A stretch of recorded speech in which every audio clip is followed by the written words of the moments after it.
കാണൂ പരസ്യരഹിതമായ ഏറ്റവും പുതിയ എപ്പിസോഡുകൾ. എന്നെ എന്റെ കുഞ്ഞിനെ തമ്മിൽ വേർപിരിക്കാൻ നിങ്ങൾ ആരാ, അവരാരാ? ഞാൻ ജീവനോടെ ഇരിക്കുമ്പോ തന്നെ എന്റെ കുഞ്ഞിനെ അനാഥനാക്കണോ നിങ്ങൾക്ക്? അവനെ കാണാൻ വേണ്ടി എപ്പോഴെങ്കിലൊക്കെ ഞാൻ വിരുന്നുകാരിയായിട്ട് വരണോ? അവൻ എന്നെ കാണണമെന്ന് തോന്നിയ ആരോ വരുന്നത് പോലെ വീട്ടിലേക്ക് വന്ന് കണ്ടോളാന്നോ?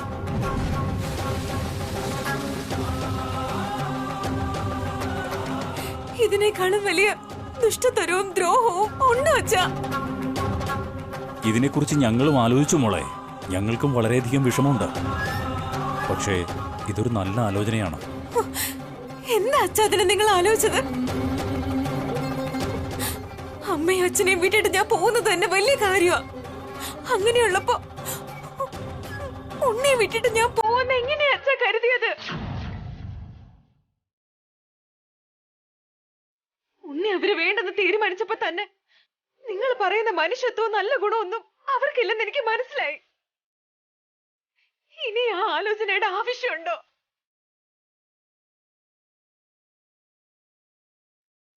വേണ്ടച്ച, എനിക്ക് ഈ വിവാഹം വേണ്ട. എനിക്ക് ഒരു വിവാഹവും വേണ്ട.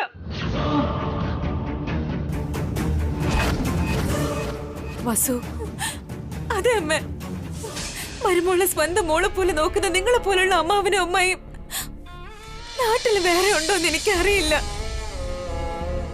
മറ്റുള്ളവരെ പുഴുക്കളെയും പ്രാണികളെയും പോലെ കാണുന്നവർ എല്ലാ നാട്ടിലുണ്ടാവും. അതുപോലുള്ള മനുഷ്യരുടെ ഇടയിൽ പുഴുവിനെ പോലെ ജീവിക്കുന്നതിനേക്കാൾ നിങ്ങളെ പോലുള്ള ദൈവങ്ങളുടെ ഇടയിൽ മനുഷ്യനായിട്ട് ജീവിക്കുന്നത് എത്ര വലുതാ. ഞാൻ ഇങ്ങനെ ജീവിച്ചാളാ. ഞാനിനി വിവാഹം കഴിക്കില്ല, കഴിക്കില്ല, കഴിക്കില്ല.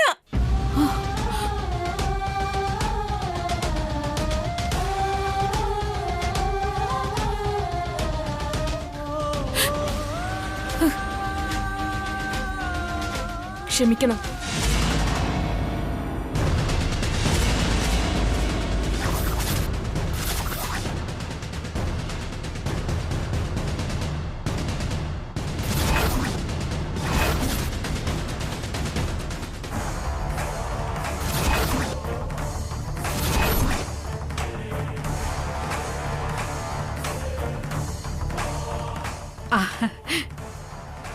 നിങ്ങളാണോ? വരൂ വരൂ, ഇരിക്കും. ഈ വിവാഹം കഴിക്കണം വസുന്ധര.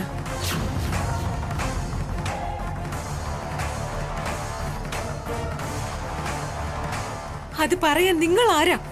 നീ വിവാഹം കഴിക്കാൻ പോകുന്നവന്റെ ഏട്ടനും ഏട്ടത്തിയും.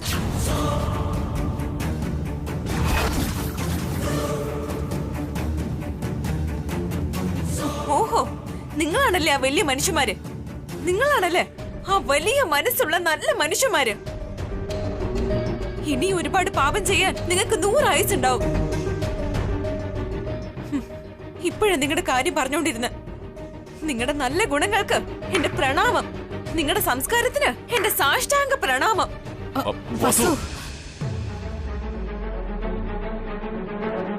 നിങ്ങളുടെ മാനവും മര്യാദയും ഇവിടെ നിങ്ങൾക്ക് നഷ്ടപ്പെടാൻ പാടില്ലെന്ന് കരുതുന്നുണ്ടെങ്കിൽ ഈ നിമിഷം തന്നെ ഇവിടുന്ന് നിങ്ങൾ പോണം.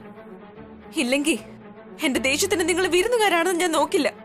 ഇവിടുന്ന് ഇറങ്ങിപ്പോ.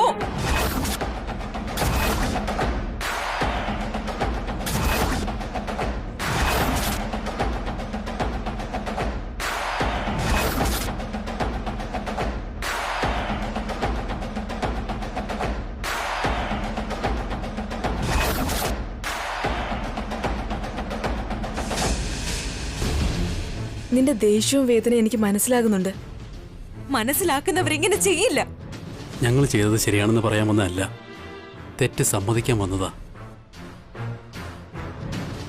ഞങ്ങളോട് ക്ഷമിക്കണം.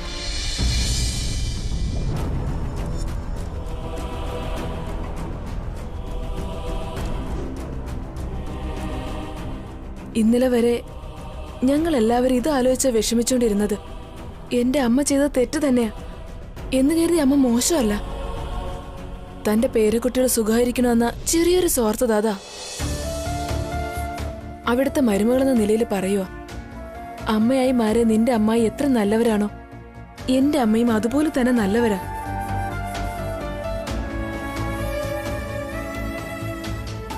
ഇന്ന് അമ്മ അമ്മയുടെ സ്വാർത്ഥത മറന്ന് ഞങ്ങളെ ഇങ്ങോട്ടേക്ക് പറഞ്ഞു വിട്ടതാ.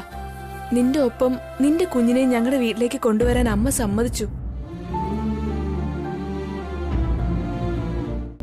അതിന് കാരണം എൻ്റെ അനിയൻ അഭിരാമാണ്. എൻ്റെ അമ്മ പറഞ്ഞ കണ്ടീഷന് അവൻ എന്താ പറഞ്ഞെന്നറിയോ? എന്റെ കുഞ്ഞുങ്ങളെ എനിക്ക് പിരിഞ്ഞിരിക്കേണ്ടി വരുമെന്ന ചിന്ത പോലും എനിക്ക് സഹിക്കാനാവില്ല. അങ്ങനെയുള്ളപ്പോ അവളുടെ കുഞ്ഞിനെ അവളിൽ നിന്ന് വേർപിരിക്കാൻ ശ്രമിച്ചാൽ അത് ഞാൻ സമ്മതിക്കില്ല.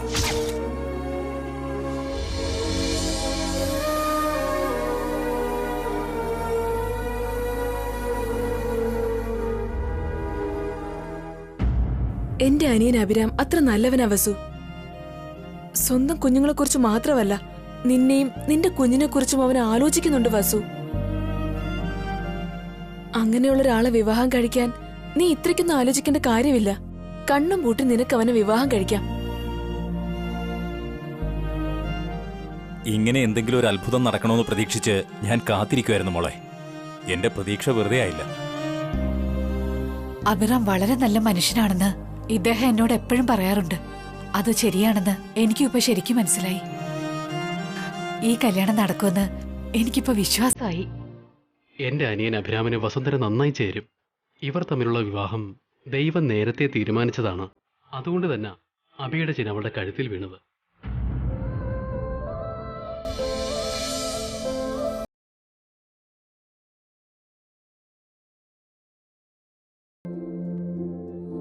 അതെ വസു, നിന്റെ കഴുത്തിൽ കിടക്കുന്ന ഈ ചെയിൻ അഭിരാമിന്റെയാ. പിങ്കിയുടെ വിവാഹത്തിന്റെ ഇവന്റ് ചെയ്തത് അഭിരാമാണ് വസു. ആ വിവാഹത്തിനല്ലേ നിന്റെ കഴുത്തിൽ ആ ചെയിൻ വന്നു വീണത്?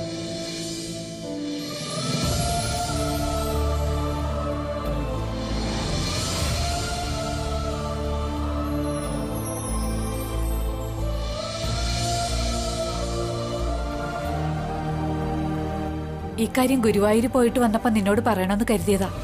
പക്ഷെ ഇപ്പോഴാ സമയമായത്.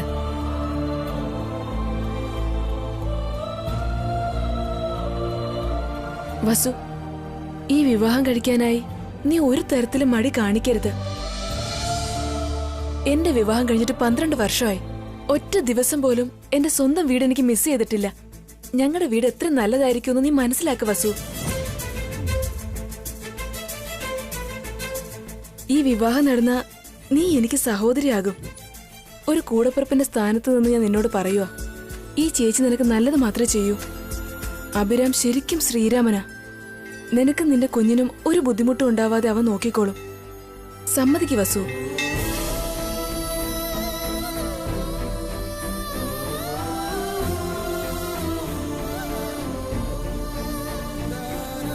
സത്യമായിട്ട് പറയുന്നത് വസു, ഒരു തവണ നീ ഞങ്ങളുടെ വീട്ടിലേക്ക് കാലെടുത്ത് വെച്ചാ പിന്നെ നിനക്ക് ഈ വീട്ടിലേക്ക് വരാൻ തോന്നത്തേയില്ല.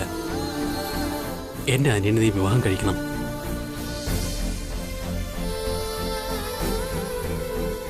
അവരിത്രയൊക്കെ പറയുന്നതല്ലേ വസു? മാത്രമല്ല, ഇത് ഭഗവാൻ തന്നെ തീരുമാനിച്ചതാ. വേണ്ടെന്ന് പറയല്ലേ മോളെ? ഉണ്ണി നിന്നോടൊപ്പം ഉണ്ടാവാൻ അവർ സമ്മതിച്ചല്ലോ മോളെ. ആ തടസ്സവും ഇല്ലാതായി. ഉണ്ണിയുടെ സന്തോഷത്തിനു വേണ്ടി വിവാഹം കഴിക്കാന്ന് പറഞ്ഞതല്ലേ? ചെയ്യുമോളെ.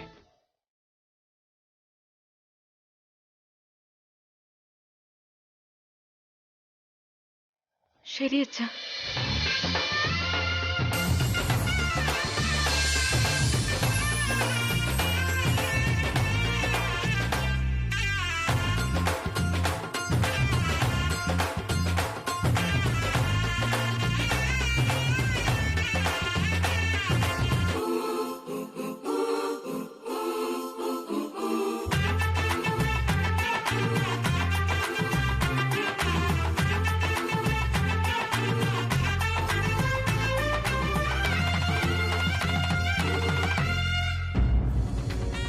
കൃത്യസമയത്താ നിങ്ങൾ വന്നെല്ലാം പറഞ്ഞേ. ഈ ജന്മത്തെ ഞാൻ ഈ സഹായം മറക്കില്ല. ഞങ്ങൾ ഒരുപാട് ഭാഗ്യം ചെയ്തോരാ. വസു ഞങ്ങളുടെ വീട്ടിലേക്ക് വരുന്നത് ഞങ്ങളുടെ ഭാഗ്യവാ ആന്റി. പാടില്ലാത്ത എന്തെങ്കിലും നടക്കുന്നതിന് മുമ്പ് ഇങ്ങോട്ട് വരാൻ കഴിഞ്ഞതിൽ ഞങ്ങൾക്കും വളരെ സന്തോഷമുണ്ട്. അപ്പം ഞങ്ങൾ പോയിട്ട് വരാം. ഭക്ഷണം കഴിച്ചിട്ട് പോയാ പോരെ? ഇനി നമ്മൾ ബന്ധുക്കളാവാൻ പോവല്ലേ. വിവാഹത്തിന് വിശദമായിട്ട് കഴിക്കാം. ശരി, നിങ്ങളുടെ ഇഷ്ടം പോലെ ആവട്ടെ. ആ, ഒരു കാര്യം ഞാൻ മറന്നു. ഒന്നകത്തേക്ക് വാ മോളെ. വന്നേ.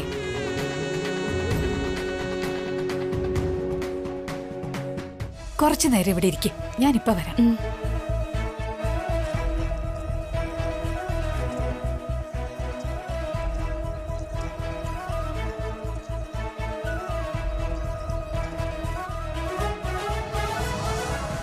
അയ്യോ, ഇപ്പൊ എന്തിനാ ആന്റി ഇതൊക്കെ? ആദ്യമായിട്ട് ഞങ്ങളുടെ വീട്ടിലേക്ക് വന്നതാ, വേണ്ടെന്ന് പറയരുത്.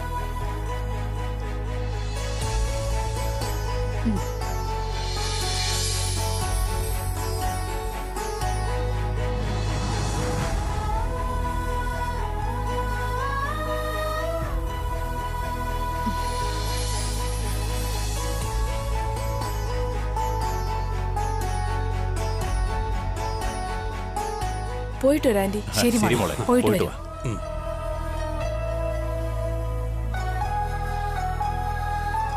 ദൈവമേ, വസു കല്യാണത്തിന് സമ്മതിച്ചു. ഇനി എനിക്ക് നേർച്ചകളൊക്കെ നടത്തണം. നടത്താമല്ലോ.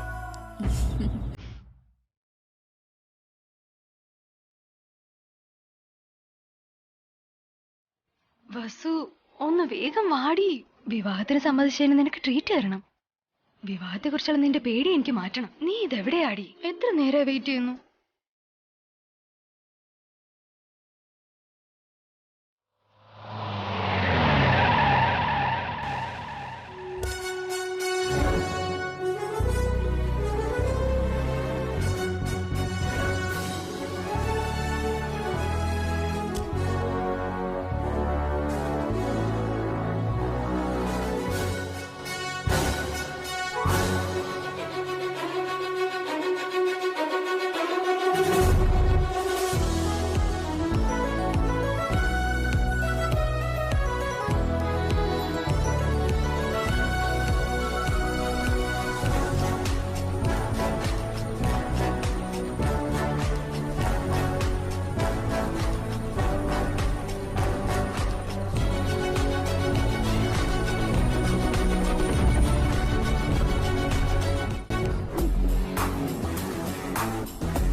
എന്താ ഇത്?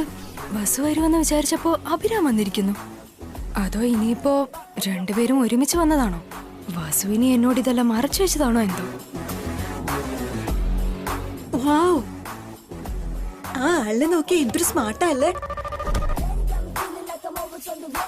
ആ സ്റ്റൈല്, ആ നോട്ടം ഒരു സിനിമ ഹീറോയെ പോലെ തന്നെയുണ്ട്. തരക്കേടില്ലല്ലോ, നമ്മുടെ ഹീറോയ്ക്ക് പെണ്ണുങ്ങളുടെ ഇടയിൽ നല്ല മതിപ്പാണല്ലോ.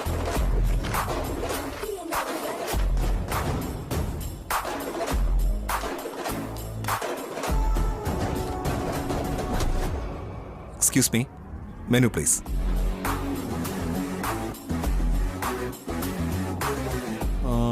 ഒരു കോൾഡ് കോഫി കൊണ്ടുവരും.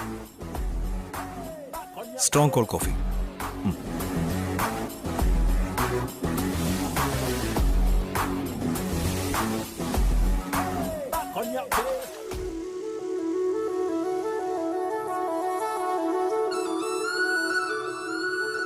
ഏയ് ഹായ്, നിങ്ങളാരാ? ഇത്ര പെട്ടെന്ന് മറന്നുപോയോ? എന്റെ വിവാഹം നടത്തിയ നിങ്ങളല്ലേ? ഓ, ഐ എം റിയലി സോറി. എങ്ങനെയുണ്ട് നിങ്ങളുടെ മാരീഡ് ലൈഫ്? ഹാപ്പി.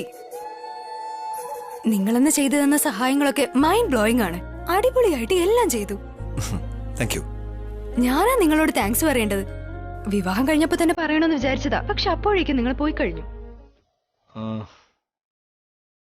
അന്ന് കുറച്ച് ബാഡ് മൂഡിലായിരുന്നു. എന്തു പറ്റിയതാ?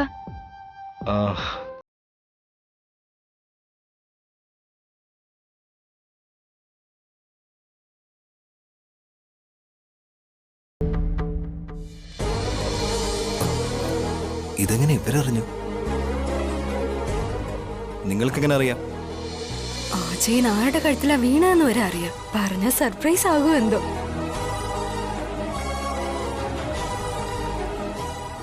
ആ ചെയിനില്ലേ? നോ, എന്തായാലും വസു ഇങ്ങോട്ടല്ലേ വരുന്നത്. അവളെ അവളുടെ കഴുത്തിൽ കിടക്കുന്ന ചെയിനും കാണിച്ച് ഇവളാ നിങ്ങൾ വിവാഹം കഴിക്കാൻ പോകുന്നതെന്ന് പറഞ്ഞാൽ ഭയങ്കര ത്രില്ലിംഗ് ആയിരിക്കും.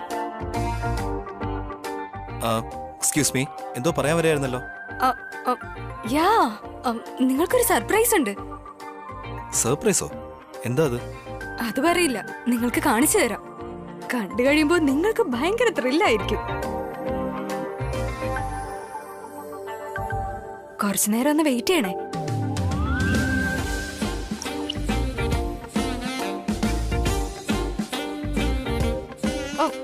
വസു, നീ ഇതെവിടെയാടി? ഫോൺ വിളിച്ചിട്ട് എടുക്കുന്നുമില്ല. ഒന്ന് വേഗം ഇങ്ങ് വാ.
കുറച്ചു നേരം കഴിയട്ടെ സുശീല, നീ നന്നായിട്ട് ക്ഷീണിച്ചു.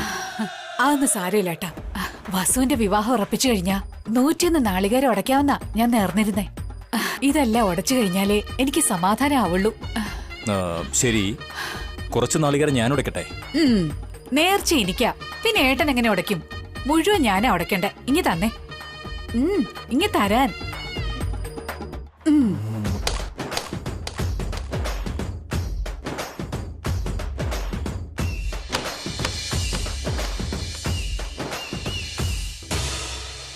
ആ, 101.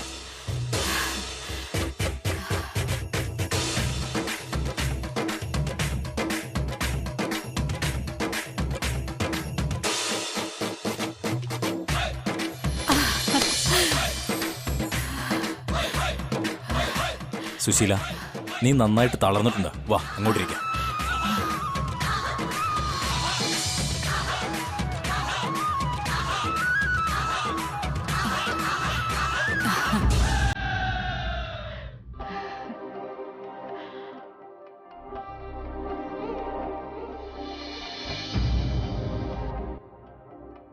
എന്താ ഏട്ടാ എന്തെങ്കിലും നോക്കണേ?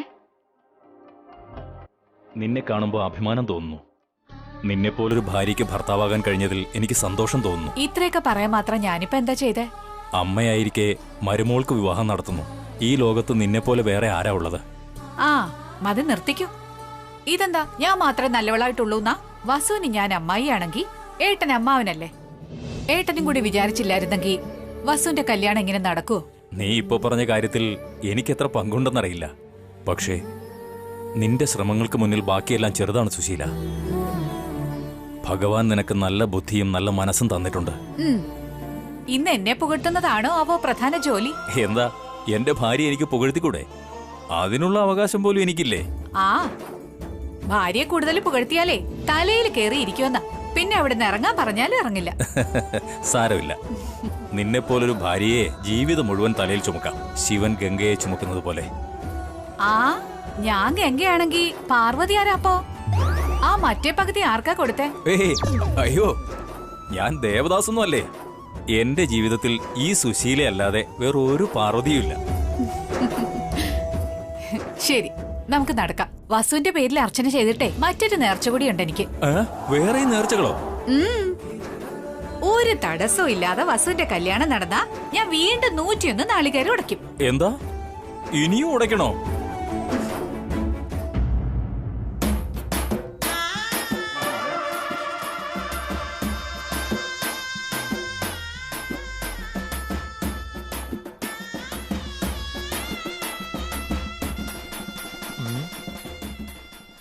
എന്താ ഇളയമ്മേ, സുനാമി ഒന്നും എല്ലാം കൊണ്ടുപോയതുപോലെ വിഷമിച്ചിരിക്കുകയാണല്ലോ. അങ്ങനെ കൊണ്ടുപോകാൻ എനിക്ക് എന്താണ് ഉള്ളത്? ഭർത്താവ് മരിച്ച് 3-ന്റെ അന്ന് എന്റെ സന്തോഷ സമാധാനം ഒക്കെ എന്നേക്കായിട്ട് നഷ്ടപ്പെട്ടതല്ലേ. ഇങ്ങനെ വെറുതെ ഇരിക്കാതെ ഇളയമ്മയ്ക്ക് വേറൊരു വിവാഹം കഴിച്ചൂടെ? എന്നാ ഈ കാര്യം നിന്റെ അച്ഛനോട് അമ്മയോട് ഒന്ന് പോയി പറയടാ. പറഞ്ഞാൽ കഴിക്കുമെന്ന് തോന്നുന്നല്ലോ. ആശ, ദോശ, പപ്പടം, വട. അയ്യടാ.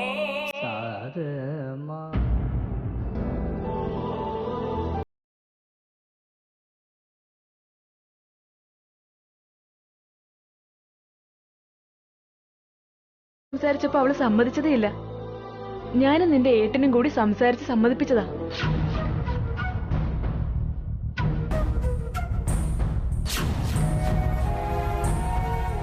ആ, അവള് സമ്മതിച്ചില്ല, ഇവരെ സമ്മതിപ്പിച്ചെന്ന്. അങ്ങനെ പോയിന്റ് കിട്ടി. അയ്യോ, അവർ സമ്മതിച്ചു, അപ്പൊ എല്ലാം ഓക്കെ. പിന്നെ ഞങ്ങൾ എന്തിനു പോയെന്നാടാ കരുതിയത്? എവിടെ പോയിട്ട് വരുമോ ഭാസ്കർ? അത് അച്ഛാ, ഞങ്ങൾ ആ പെൺകുട്ടിയുടെ വീട്ടിൽ പോയതാ. ഏത് പെണ്ണ്? ആ പെൺകുട്ടി അച്ഛാ, നമ്മുടെ അഭി വിവാഹം കഴിക്കുന്ന പെൺകുട്ടിയുടെ വീട്ടിൽ പോയിട്ട് വരുവാ. എന്തിനാ മോളെ? അത് അമ്മ പറഞ്ഞ കണ്ടീഷൻ വേണ്ടെന്ന് വെച്ചെന്ന് പറയാൻ പോയതാ അച്ഛാ. ഓഹോ, നിന്റെ അമ്മ ചെയ്യേണ്ട ജോലി നീ ചെയ്യുവാണോ? നല്ല കാര്യങ്ങൾ ആര് ചെയ്താൽ എന്താ അച്ഛാ? ശരി, അവരെന്താ പറഞ്ഞത്? അമ്മ പറഞ്ഞ കണ്ടീഷൻ കേട്ടിട്ട് നമുക്കിതിന് അത്രയും ദേഷ്യം വന്നില്ലേ? അവരാകെ വിഷമത്തിലായിരുന്നു. തോന്നാതെ പിന്നെ അവരുടെ സ്ഥാനത്ത് ആരാണെങ്കിലും ഈ ആലോചന വേണ്ടെന്ന് പറഞ്ഞേനെ. അവരും അങ്ങനെ തന്നെ തീരുമാനിച്ചിരുന്നേ. ഞാനും ഏട്ടനും കൂടി അവരെ സമാധാനിപ്പിച്ചേ. ഇപ്പൊ അവര് നല്ല സന്തോഷത്തിലാ. നന്നായി മോളെ.